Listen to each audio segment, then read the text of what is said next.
तो dungeon Odyssey के chapter 4 में जो है आपका स्वागत है। तो जैसा हमने लास्ट चैप्टर में देखा था कि उस मॉन्स्टर ने 2 जैम जो है अपने हीरो की तरफ फेंके थे और जैम को उस हीरो ने कैच कर लिया था और अभी वो बहुत ज्यादा खुश हो ही रहा होता कि फाइनली वो अपनी बहन की शादी करा पाएगा, ऊपर से उसे कुछ एक्स्ट्रा इनकम भी हो गई।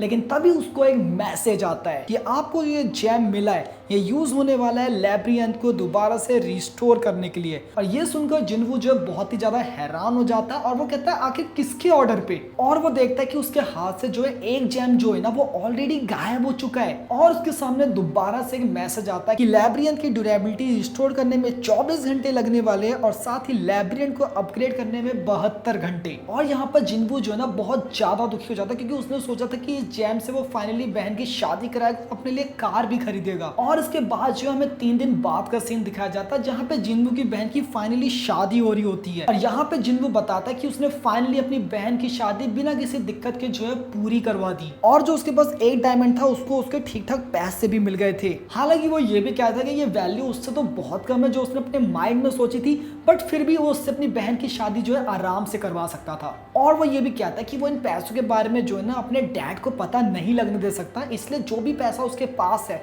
वो ह्यूंजी को चुपचाप से देगा। और हमें स्क्रीन में दिखाया जाता है कि लैब्रियंथ को अपग्रेड होने में अब बस 24 सेकंड बचे हैं और यहाँ पे जिन्वू जो है ना दोबारा से कहता है कि अगर उस लैब्रियंथ ने उसके एक जेम को खाया नहीं होता तो अभी उसके पास 36 मिलियन डॉलर्स होते। हालांकि वो ये भी कहता है कि अब रोने का फायदा नहीं है। और तभी स्क्रीन में उसके मैसेज आता है कि लैब्रियंथ का अपग्रेड जो है ना वो कंप्लीट हो चुका है और यहाँ पे जिन्वू ना बस उम्मीद कर रहा होता है कि आई होप लैब जो है ना अच्छी हो। और वो बस एक कमांड देता है कि ओपन गेट और ऐसा करती है क्रैक होता है जिसके बाद लैब्रियंथ का गेट जो है ना ओपन हो जाता है, यानी कि अपना जिन्वू जो है ना वो आसानी से उस लैब के अंदर आ सकता है और वहां से वापस भी आ सकता है। और उसके सामने कुछ स्क्रीन्स निकल के आती है जिसमें लिखा होता है कि लैब्रियंथ की जो रैंक है वो रैंक 1 से जो है अब 2 हो चुकी है और कुछ जो लॉक्ड फैसिलिटीज थी वो भी अब अनलॉक हो चुकी है। और इसका मतलब ये था कि बीस्ट और क्रिएचर जो दूर दूर है वो लैब्रियंथ की एक्सिस्टेंस को पता करके वहां पर आ सकते हैं। हालांकि यहाँ पे जो लैब्रियंथ की डिफेंस है वो भी काफी कम है और ऑनर के जो दरवाजे की ड्यूरेबिलिटी है वो भी जो है काफी कम है और अभी वहां पे कोई भी डिफेंस की फोर्स नहीं है। और साथ ही एक नागा नेस्ट भी लग चुका है ऑनर के रूम के पास में। और ये वर्ड सुनकर जिन्वू जो ना हल्का सा हैरान हो जाता है कि नागा नेस्ट क्या होता है और तभी उसके चारों तरफ ना कुछ कॉटन जैसी चीज जो है फैलना स्टार्ट कर देती है और वो देखता है कि वहां पे जो है ना 3-4 नेस्ट बन चुके हैं। और ये देखकर जिन्वू जो है गैस करता है कि शायद ये जो है ना नागा नेस्ट होंगे। और यहाँ पे जिन्वू कहता है कि ये बिल्कुल भी ना वैसा नहीं है जैसा उसने सोचा था।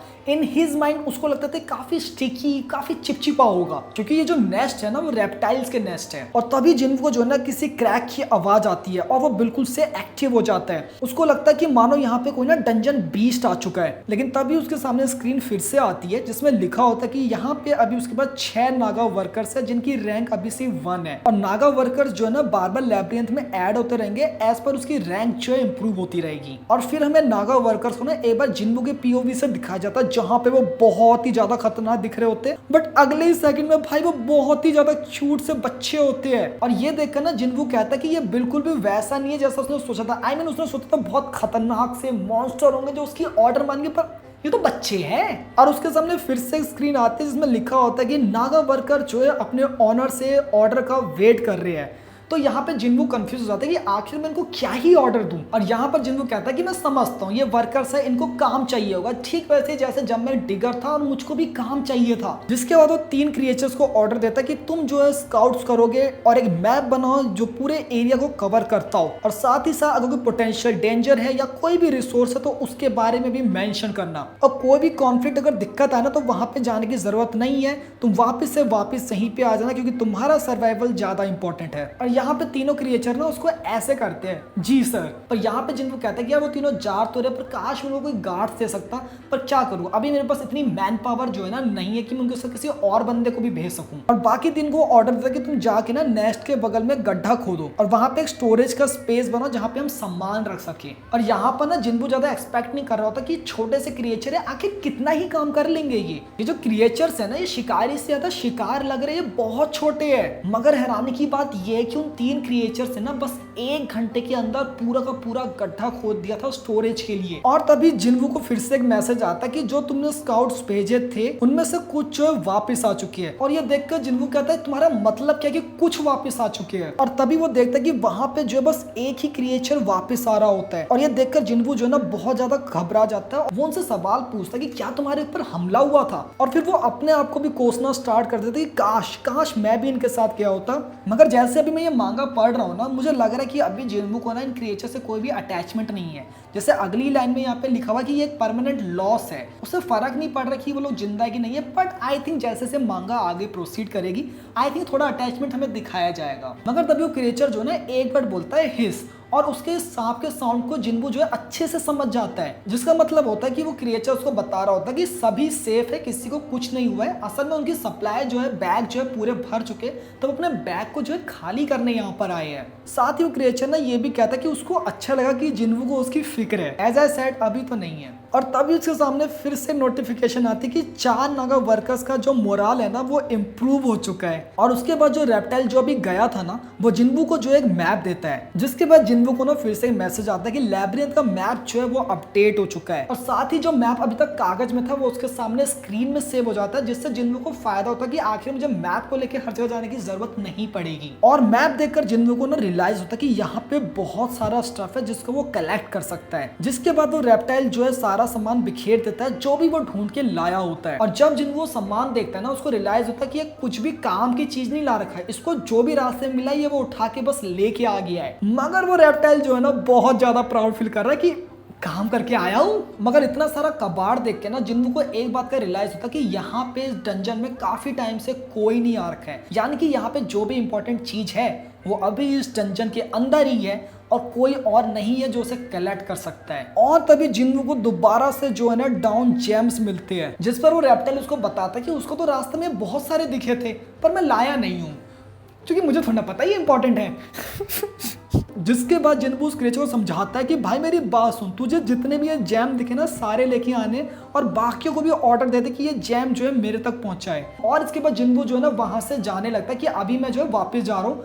और जैसे ही वो जा रहा होता है उसको एक चीज रियलाइज होती है कि अगर मैं यहाँ से चला गया तो एक क्रिएचर क्या अपने आप को संभाल पाएंगे, और क्या हो जब मैं यहाँ से चला जाऊं और इस लैब्रियंथ में कोई हमला कर दे। और वहां पर वो 3 क्रिएचर्स भी जो है ना रो रहे होते कि जिन्वू उनको छोड़ के जा रहा है। जिसके बाद जिन्वू दोबारा उस क्रिएचर से पूछता है कि तुम पक्का श्योर हो ना कि यहाँ पे और ज्यादा जैम्स है, जिससे वो क्रिएचर बोलता है हिस, यानी कि हाँ। जिसके बाद जिन्वू अपने आप से कहता है ठीक है एक चीज तो माननी पड़ेगी, ये जो लैब्रियंथ का जो डंजन है ये उसके लिए काफी फायदेमंद है, उसके पोटेंशियल को लेकर भी और साथ ही उसके बाद पैसों को लेकर भी। और इसके बाद जिन्वू को अभी जो 2 जेम्स मिले थे ना वो उनको दोबारा से लैब्रियंथ के अपग्रेड में यूज कर लेता है, जिससे उसकी लैब्रियंथ की एनर्जी जो है वो 4 हो जाती है। और इसके बाद जाके जिन्वू को रियलाइज होता है पोटेंशियल, क्या मैंने इसके चक्कर में जो भी इतने महंगे जेम्स मुझे मिले थे वो बर्बाद कर दिए।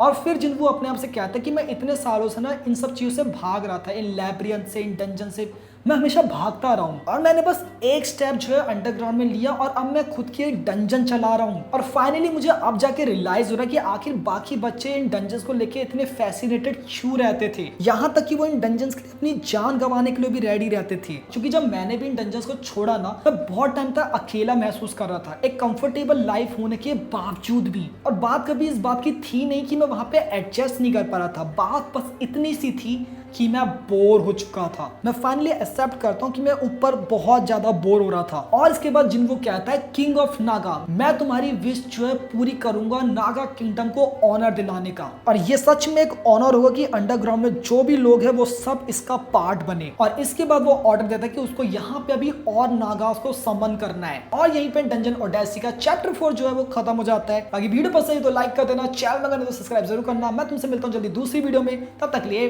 बाय।